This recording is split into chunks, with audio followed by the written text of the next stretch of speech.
I never expected the board meeting invitation to end with my public humiliation watching the CEO's unqualified son take the position I'd worked 10 years to earn. As I packed up my corner office for a basement cubicle, I discovered the financial fraud that would change everything. They didn't realize the man they were setting up as their fall guy would be the one who'd bring their corrupt empire crashing down and take the CEO's chair. The email notification pinged loudly in the quiet office. Most of my team had already left for the day, but I was still finalizing the quarterly reports. Richard Weber, our CEO, had never directly emailed me in my 3 years at Oceanic Innovations. My heart raced as I clicked open the message. The executive board requests your presence at tomorrow's emergency meeting. 9 a.m. sharp. Short, direct, terrifying. My phone buzzed almost immediately. Meredith from sales had received the same email. Derek, what's happening? Board meetings are for executives only. Her voice trembled slightly. Meredith had started at Oceanic the same week I did. We climbed the ranks together, celebrated wins together, survived the company's roughest patches together. It has to be about Asia, I said, surprising myself with how steady I sounded.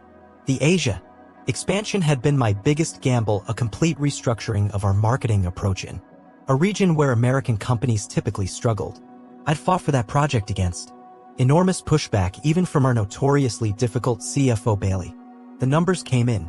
Yesterday, we're up 43% over projections. That's incredible. Meredith paused.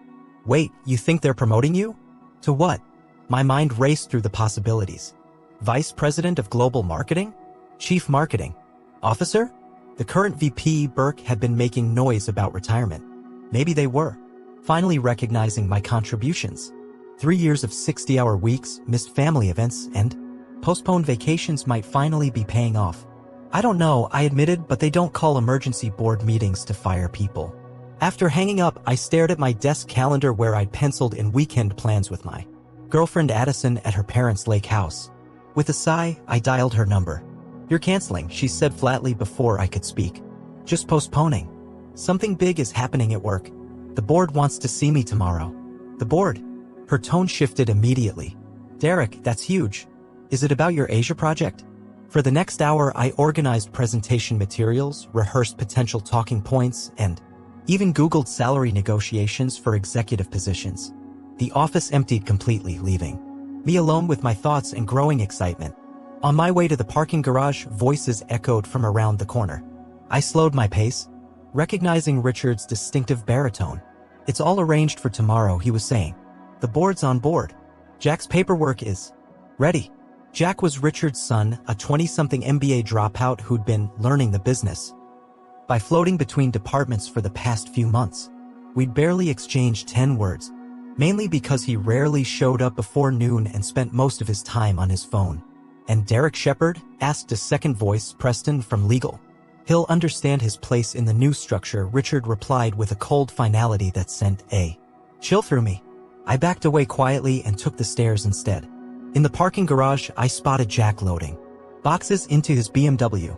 Our eyes met briefly across the concrete expanse. His expression wasn't smug or triumphant, it was almost apologetic. My stomach knotted as I drove home, Richard's words playing on loop in my mind. What did he mean by my place in the new structure? Was I getting a different position than I'd imagined?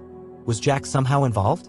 I tried calling Burke, my direct supervisor, but got his voicemail. Then I tried Christina, my assistant, who always knew the office gossip before anyone else. No answer. Sleep eluded me that night. By 6 a.m., I gave up trying and dressed meticulously in my best suit, the one I'd splurged on after landing the Asia deal. In the mirror, I practiced expressions. Confident but not arrogant, grateful but not desperate, surprised but not overwhelmed. The office hummed with unusual early morning activity when I arrived. People clustered in small groups, conversations dying as I passed. Arizona from HR smiled sympathetically. Owen from development avoided eye contact entirely. Meredith intercepted me by the coffee machine. Something's off, she whispered urgently. Jack Weber's in the executive conference room. He's wearing a suit and Richard's introducing him to all the board members individually. Maybe he's finally getting a real job somewhere else, I suggested, but my voice lacked conviction. Derek, Meredith gripped my arm. I overheard Bailey talking about reorganization. Marketing. Reorganization. Before I could respond, Christina appeared at my elbow. Board's asking for you, she said, her face carefully blank. And Derek? Whatever happens in there, we're all behind you. The walk to the boardroom felt like wading through quicksand. Through the glass walls, I could see 12 people seated around the mahogany table. Richard stood at the head, gesturing animatedly. Jack sat at his right hand, looking uncomfortable in his too-new suit. I checked my watch, 8:55. 5 minutes early. As I pushed open the door, all conversation ceased. 12 pairs of eyes turned to me, filled with something uncomfortably close to pity. "Ah, Derek," Richard smiled broadly. "Perfect timing. We were just discussing your future at Oceanic." My future. The conference room fell silent enough to hear the air conditioning hum overhead. Richard's smile didn't reach his eyes as he gestured to an empty chair, not at the table, but slightly behind it, like an afterthought. The setup alone told me everything I needed to know. "We've been reviewing the company structure," Richard began, his voice carrying that practiced sincerity he used in corporate videos. "Oceanic is growing faster than any of us anticipated, largely thanks to certain innovative strategies." He nodded in my direction without quite looking at me. My grip tightened on my portfolio case. Inside were detailed presentations on the Asia expansion's next phase, charts, projections, testimonials from regional partners. I'd been up until 3 a.m. perfecting them, believing today would be my moment to shine. To capitalize on this growth, Richard continued, the board has unanimously approved a significant restructuring of our marketing division.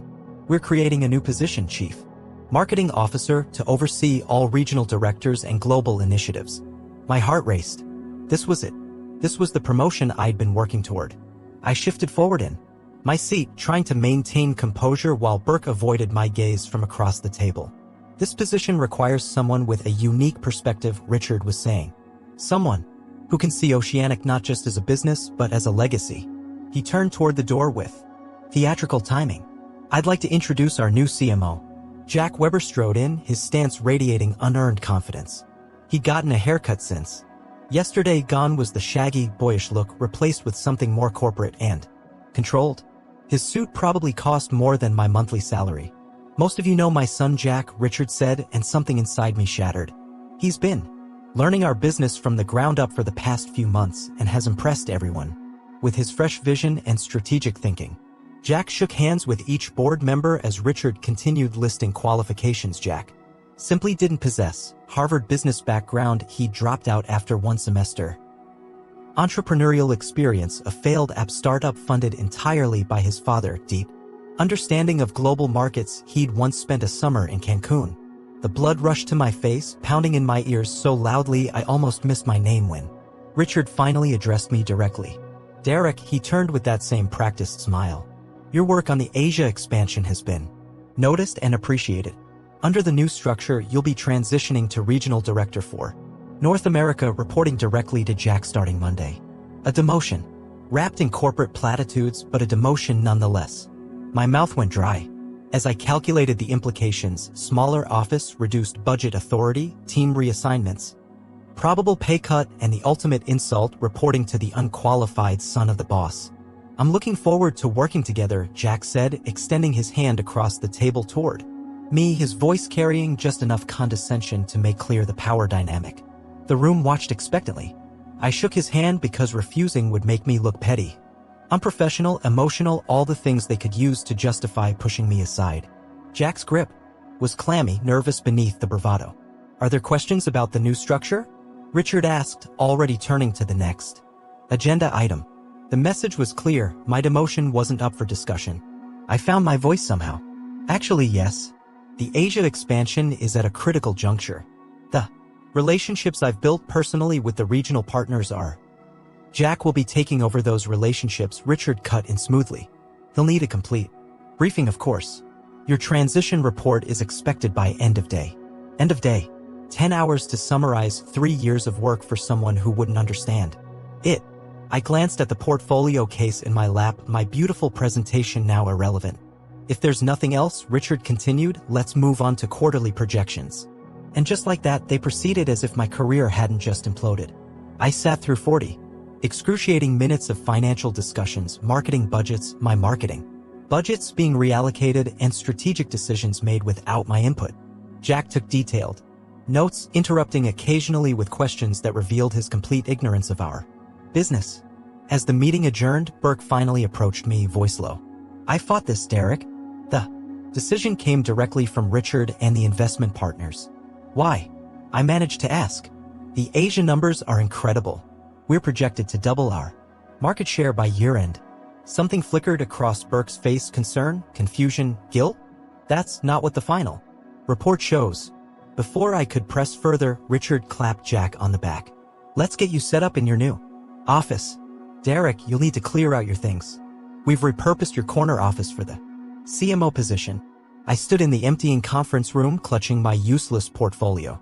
Through the glass walls, I watched Richard parade Jack around the office, introducing him to my team, my people who looked confused and uncomfortable.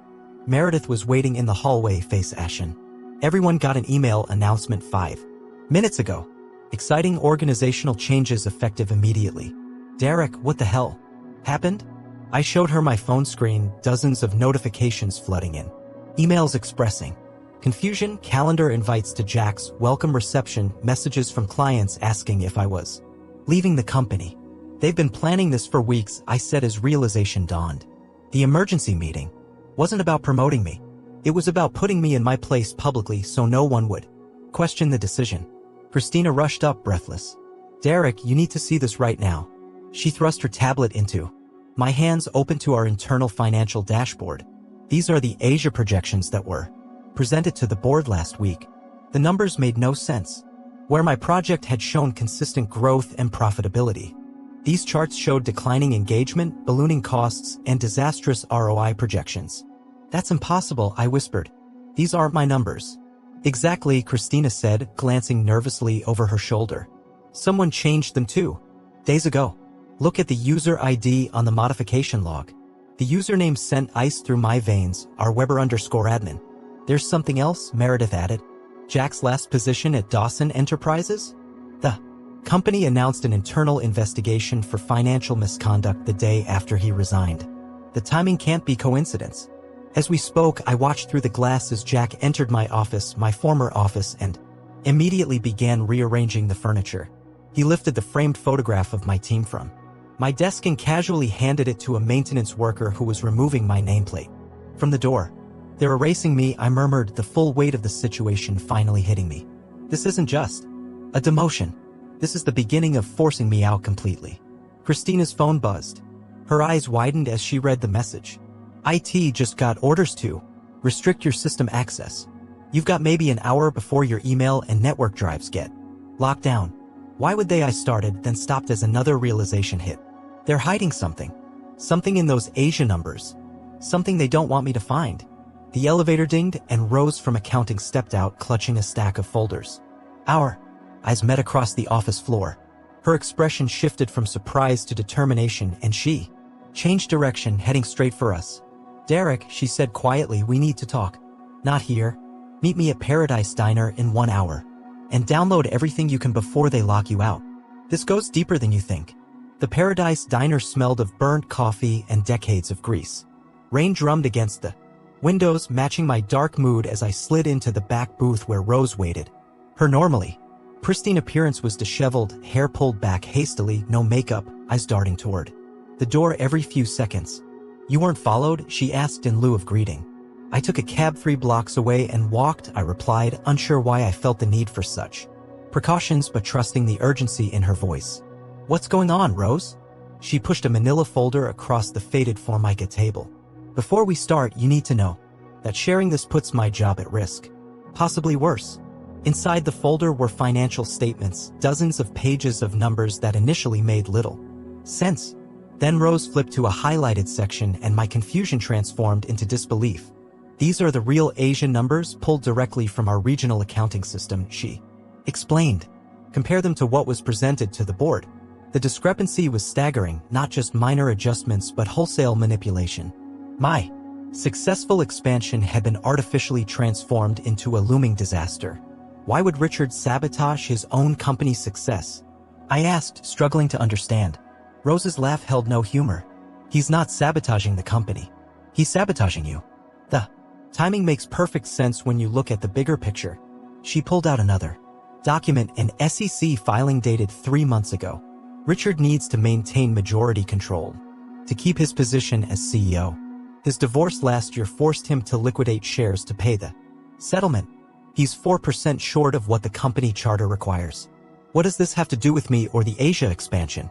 Your project's success attracted attention from the investment partners. They started asking questions about other market expansions, wanting more aggressive growth. Richard was losing control of the narrative. She lowered her voice further. Then there's Jack's situation at Dawson Enterprises. Their fraud investigation is gaining momentum. He needed an exit strategy and a soft landing. I connected the pieces. So Richard discredits my work, installs Jack in a position of authority, and maintains control of the board by keeping the investment partners focused on a manufactured problem instead of questioning his leadership. Rose nodded grimly. But there's more. Bailey has been raising red flags about inconsistencies in the quarterly reports. 3 whistleblower complaints have been filed with compliance in the past month.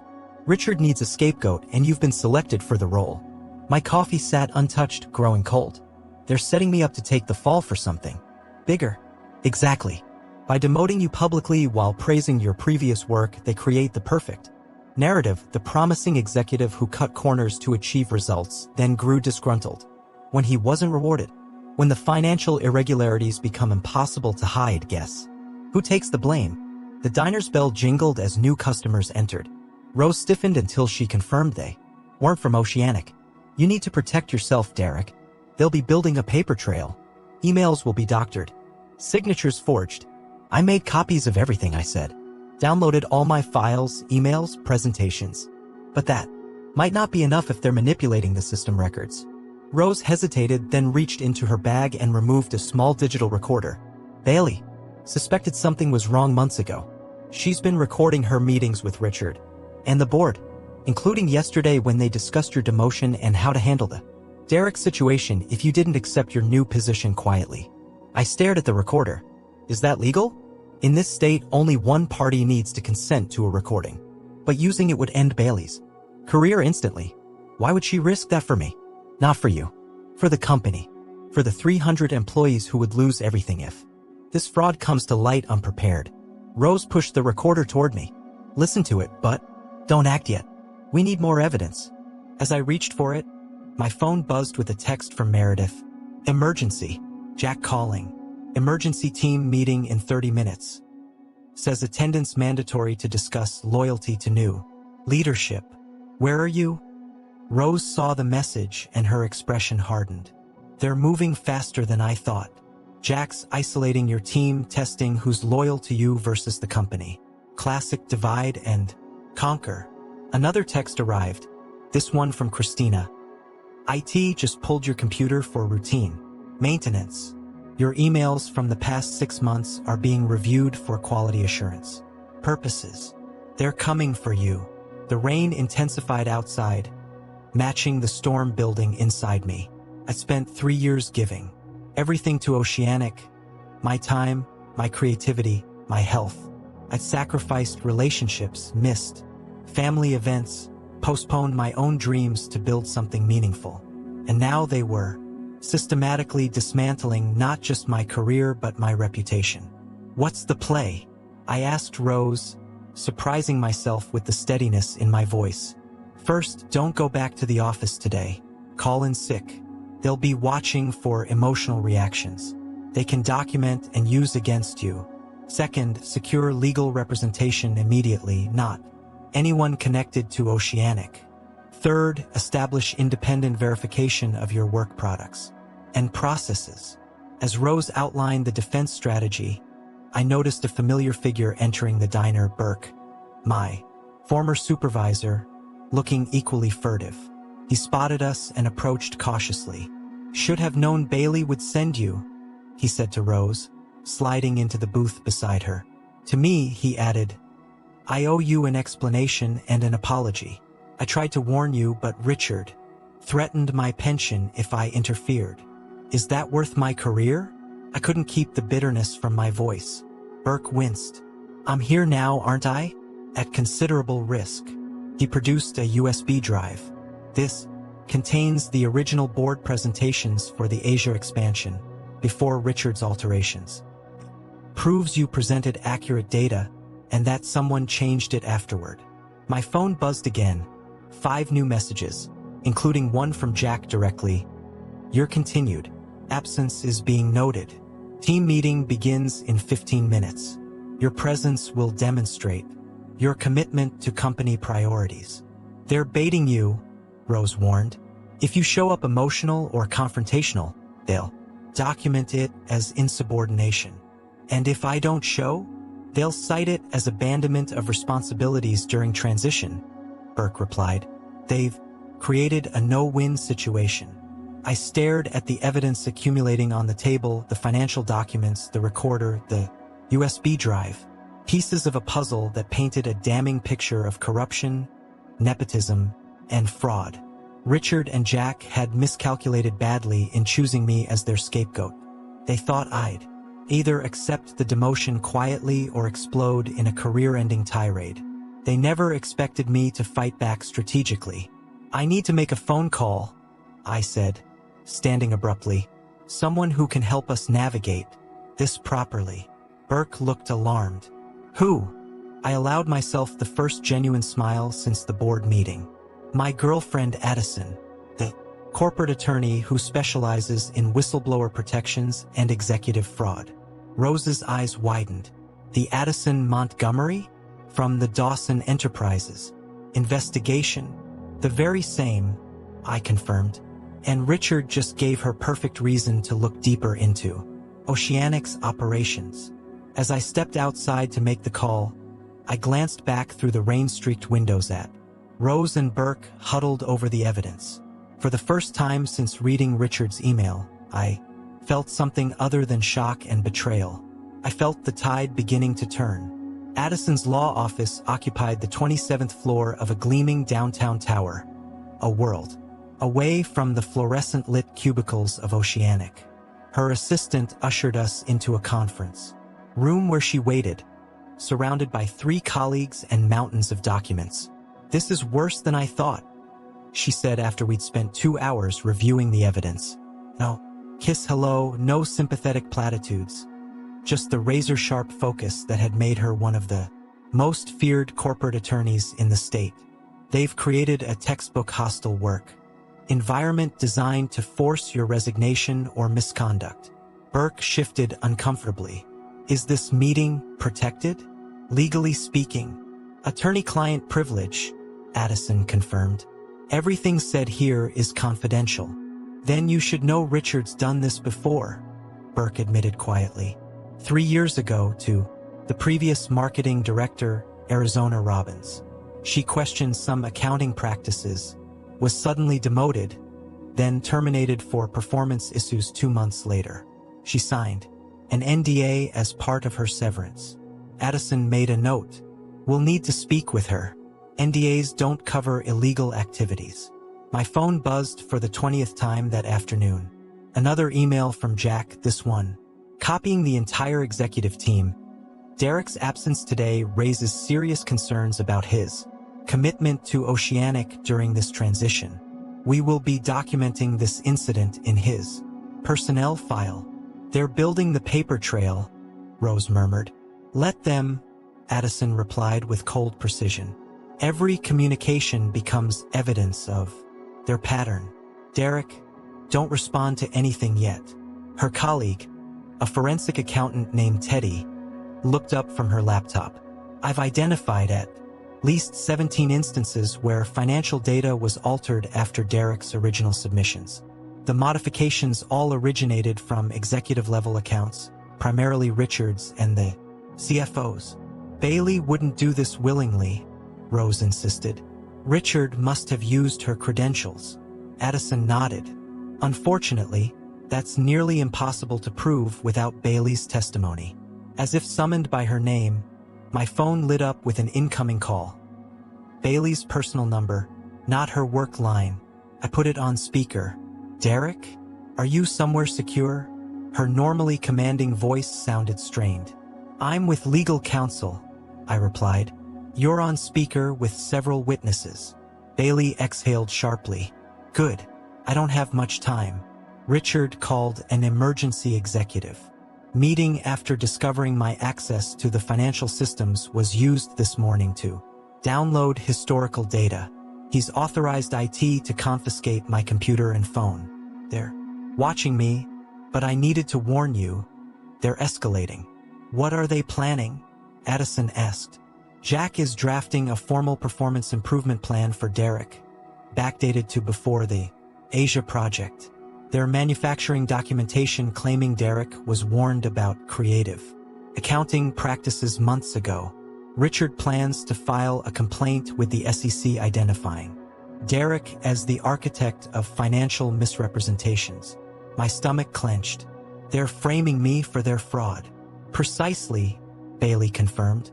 And worse, they've convinced the board that immediate action is necessary to protect the company. They're moving to terminate you for cause by end of week. Addison's expression hardened. Ms. Bailey, are you willing to go on record about what you've witnessed? A long pause. If it comes to that, yes. But understand, Richard has powerful connections. This goes beyond Oceanic. After Bailey hung up, the room fell silent. The magnitude of what we were facing settled over us, not just workplace injustice but potentially criminal conspiracy reaching to the highest levels of the company. I need to get back to the office, Rose said suddenly. If I'm absent too, they'll suspect we're coordinating. Burke nodded. Me too. But first, he pulled out his phone and forwarded us an email chain. Richard accidentally copied me on this last month. He's discussing how to move certain Asia losses off the books using shell companies. Classic fraud scheme. Addison's team pounced on this new evidence while I sat silently, trying to process everything. 3 days ago, I'd been the respected marketing director with a successful expansion project and clear path to advancement. Now I was the target of a corporate conspiracy, fighting to save not just my job but my professional reputation and possibly my freedom. What happens next? I finally asked. Addison outlined the strategy. Document everything, secure additional witnesses, prepare legal filings, and most critically, decide how aggressively to respond. You have options, she explained. We can negotiate a separation agreement with significant compensation. We can file a wrongful demotion suit and seek reinstatement. Or, she hesitated. Or what? Or we can go nuclear. Whistleblower complaint to the SEC, evidence of financial fraud, public exposure of their schemes. It would likely bring down Richard, Jack, possibly the entire current leadership structure. And Oceanic itself? I asked, thinking of the hundreds of employees who depended on their jobs. The company would survive, but with significant upheaval. Stock would take a hit. Jobs might be lost in the reorganization. The weight of that responsibility settled heavily on my shoulders. This wasn't just about my career anymore, it was about an entire company, people with families and mortgages and dreams of their own. My phone buzzed yet again. This time, a text from Christina. Jack just called a department meeting. Told everyone you're under investigation for financial irregularities in the Asia data. Team is confused and scared. He's offering loyalty bonuses to anyone who provides helpful information about marketing practices under Derek. People are starting to talk. The final piece clicked into place. They weren't just removing me, they were systematically destroying everything I'd built, turning my own team against me, poisoning 3 years of relationships and achievements. Let's go nuclear, I decided, surprising myself with the calm in my voice. But strategically, targeted strikes, not carpet bombing. Addison's smile was all predator. That's my specialty. For the next hour, we crafted a precise counterattack. Addison would prepare legal filings while her team secured additional evidence. Rose and Burke would continue documenting internal activities without exposing themselves. And I would do the one thing Richard and Jack never expected. I would return to Oceanic tomorrow and play their game, appearing to accept my demotion, while methodically gathering the final pieces we needed. As our meeting concluded, my phone lit up with a calendar invitation. Transition planning. 9 a.m. Tomorrow. Richard Weber's office. The message included a pointed note. Failure to attend will be considered resignation. Perfect timing, Addison remarked. Remember, your only goal tomorrow is information gathering.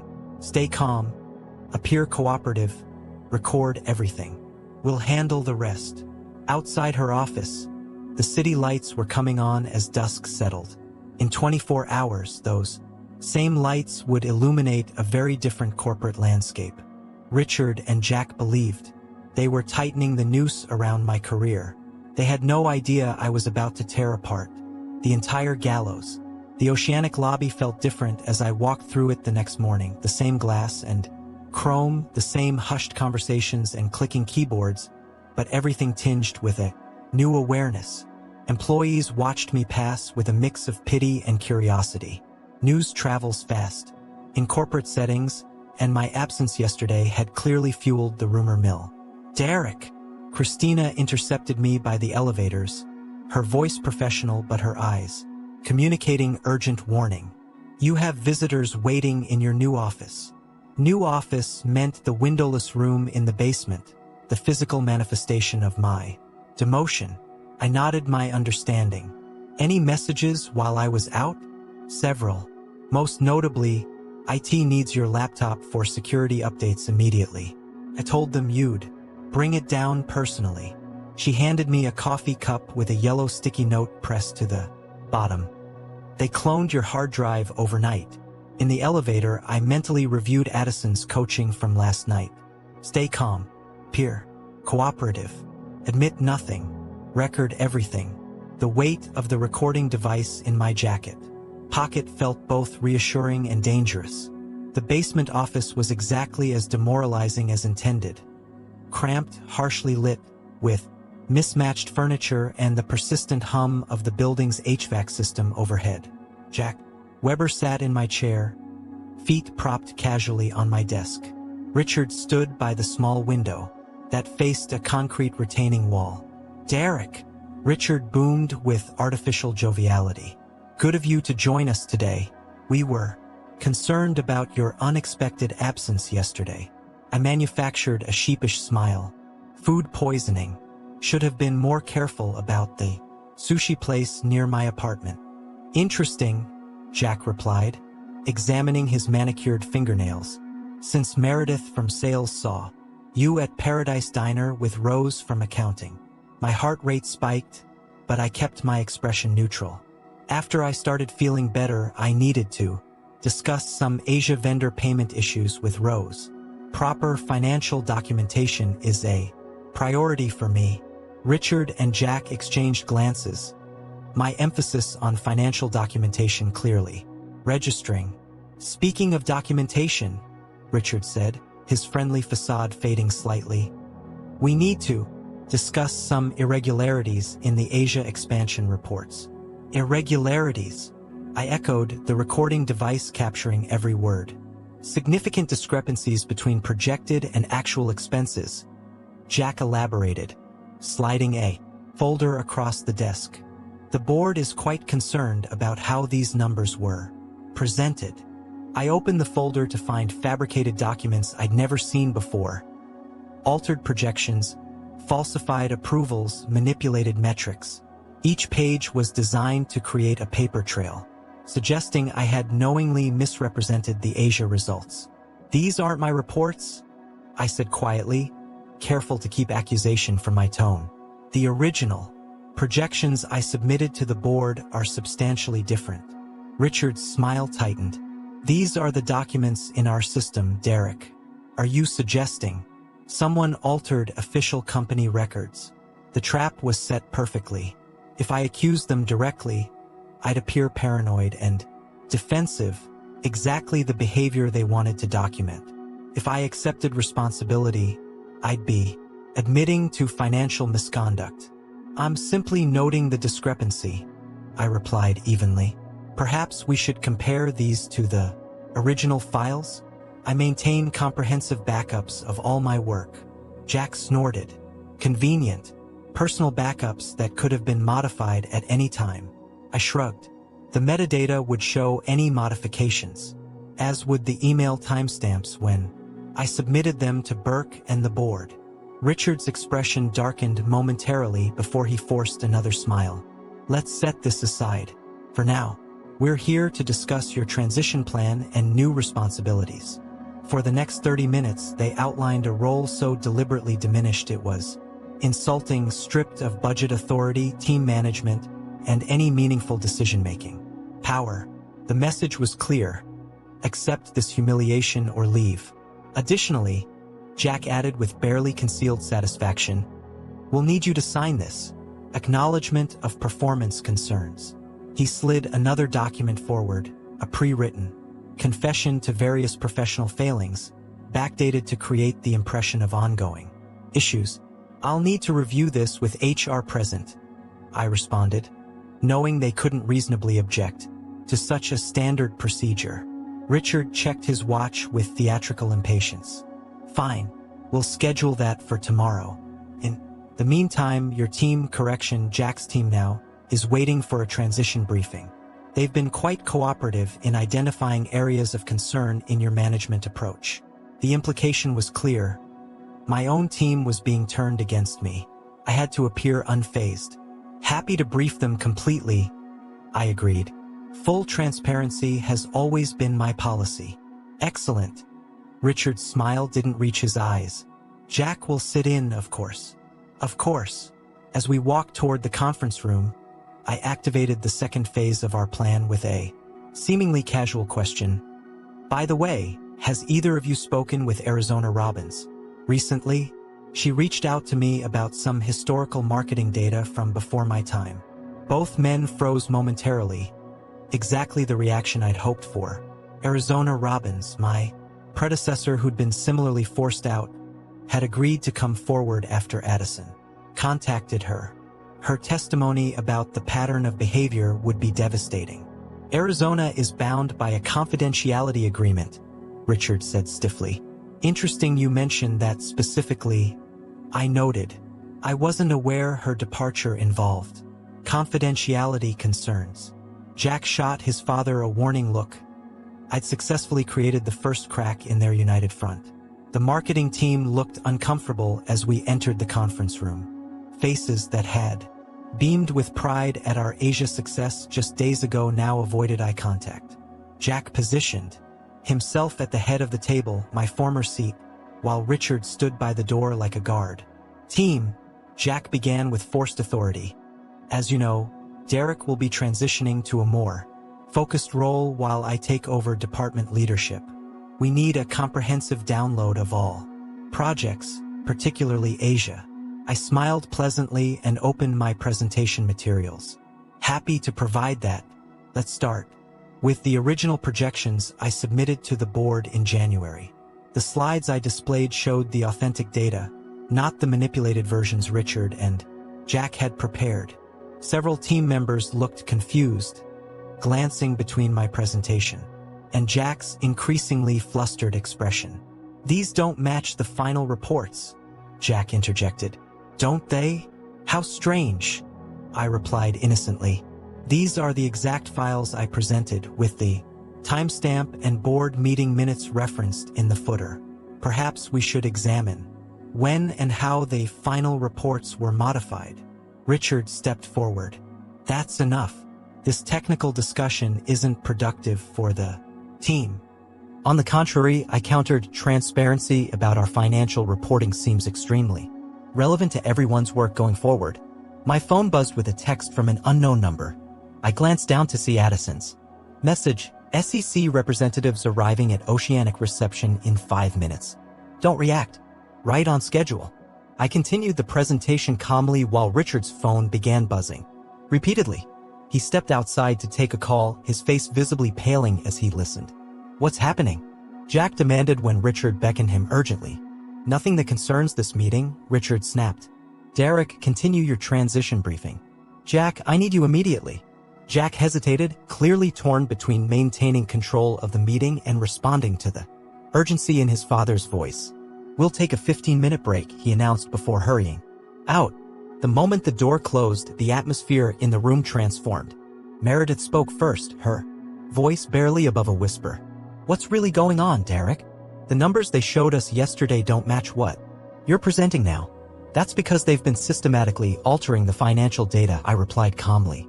They're setting me up to take the fall for accounting fraud. Shocked murmurs rippled through the team. Christina slipped back into the room, her expression tense with excitement. SEC agents just entered the building with federal marshals, she reported. They're seizing computers and files from the executive floor. Richard looks like he's about to have a stroke. I checked my watch, right on schedule. Addison had filed the whistleblower complaint with supporting evidence at precisely 8:30 a.m., triggering the regulatory response we'd coordinated. Listen carefully, I told my team. In about 5 minutes, IT will lock down all systems.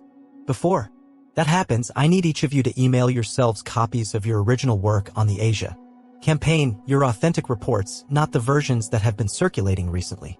They moved quickly, understanding the gravity of the situation. Years of working together had built the trust that Richard and Jack had tried to destroy overnight. Through the glass walls of the conference room, we watched the executive floor transform into a scene of controlled chaos. Men and women in suits methodically moved from office to office, securing documents and electronic devices. Richard stood with legal counsel, his face ashen. Jack paced nearby, gesturing frantically into his phone. Owen from IT burst into our conference room. Derek, someone just tried to mass delete all your archived emails and project files using Richard's admin credentials. Good thing we implemented that backup protocol you suggested last year. The irony wasn't lost on anyone. My insistence on robust data security, which Richard had repeatedly questioned as unnecessary, was now preventing him from destroying evidence. My phone rang. Addison. It's happening, she said without preamble. The SEC had enough to move immediately based on the evidence we provided. Richard and Jack are being questioned separately. Bailey is cooperating fully. What about the team? I asked, looking at the concerned faces around me. Tell them to comply with all requests for information. Those who cooperate are protected under whistleblower statutes. As I relayed this to the team, the conference room door opened again. This time, Preston from legal entered, accompanied by 2 agents. Derek Shepard? One agent asked. We need to speak with you regarding financial reporting practices at Oceanic Innovations. Preston looked defeated. The board has authorized full cooperation with this investigation.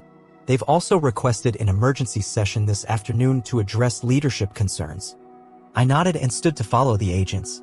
As we walked past the executive offices, I caught a glimpse of Richard being escorted to a separate conference room, his lawyer hurrying alongside. Our eyes met briefly across the floor. In that moment, I saw the realization dawn on him. His perfect scapegoat had just orchestrated his downfall. 4 hours of detailed questioning followed. I provided my evidence methodically, the original reports, the timestamps of alterations, the pattern of behavior, the recordings from our meeting that morning where they had essentially tried to force me to take responsibility for the fraudulent numbers. By late afternoon, the situation had evolved dramatically. The board convened an emergency session where the preliminary findings were presented. Richard and Jack were placed on administrative leave pending the investigation's completion. Bailey, having demonstrated she was an unwilling participant through coercion, was appointed interim CEO. As the board meeting concluded, Burke approached me in the hallway. The chairman wants to see you privately, he said, unable to hide his amazement at how quickly events had unfolded. In the chairman's office, I found myself facing not just one person but the entire executive committee. Their expressions ranged from embarrassment to grudging respect. Mr. Shepard, the chairman began, in light of today's revelations, we find ourselves in an unprecedented situation. The integrity of Oceanic's leadership has been compromised at the highest level. I remain silent, waiting. Your Asia expansion represents our most successful growth initiative in a decade. More importantly, your actions today, while personally risky, protected this company from potentially catastrophic legal consequences. He slid a document across the desk. The board is unanimously offering you the position of Interim Chief Operating Officer while we navigate this transition. We need someone with both operational knowledge and unquestionable integrity. I studied their faces, seeing the calculation behind the offer. They needed damage control, reputation management, and operational stability. I represented their best option on all fronts. I'll need complete authority to restructure the marketing division, I replied, and a full audit of All financial reporting across departments. Done, the chairman agreed without hesitation. And my team receives full recognition and compensation adjustments for the Asia success. Also approved. I accepted the offer with a firm handshake, already planning the changes needed to rebuild what Richard had nearly destroyed. As I left the boardroom, Meredith was waiting with the rest of the marketing team. Their expressions told me they'd already heard about my new position. So, she said with a growing smile, I guess they really do invite you to board meetings for good news sometimes. I laughed for what felt like the first time in years. Not always, but sometimes the worst invitation leads to the best outcome if you're willing to fight for what's right. 3 weeks later, I sat in the COO's office, my office now reviewing the final report on the financial investigation. Richard and Jack faced criminal charges for securities fraud and obstruction of justice. The company was implementing stringent new governance controls. And the Asia expansion, now properly represented in all financial documents, was projected to become the foundation of Oceanic's global growth strategy for years to come. On my desk sat a new nameplate and a framed photo of my marketing team. Beside it was a simple handwritten note from Bailey. Sometimes the people they try to bury turn out to be the seeds. I smiled at the truth in those words as I prepared for that morning's executive meeting, one where I would finally present my vision for the company's future without manipulation or politics or fear. The boardroom no longer represented betrayal. It had become the place where I would help rebuild what nearly had been lost with integrity, transparency, and the team that had stood by me when it mattered most.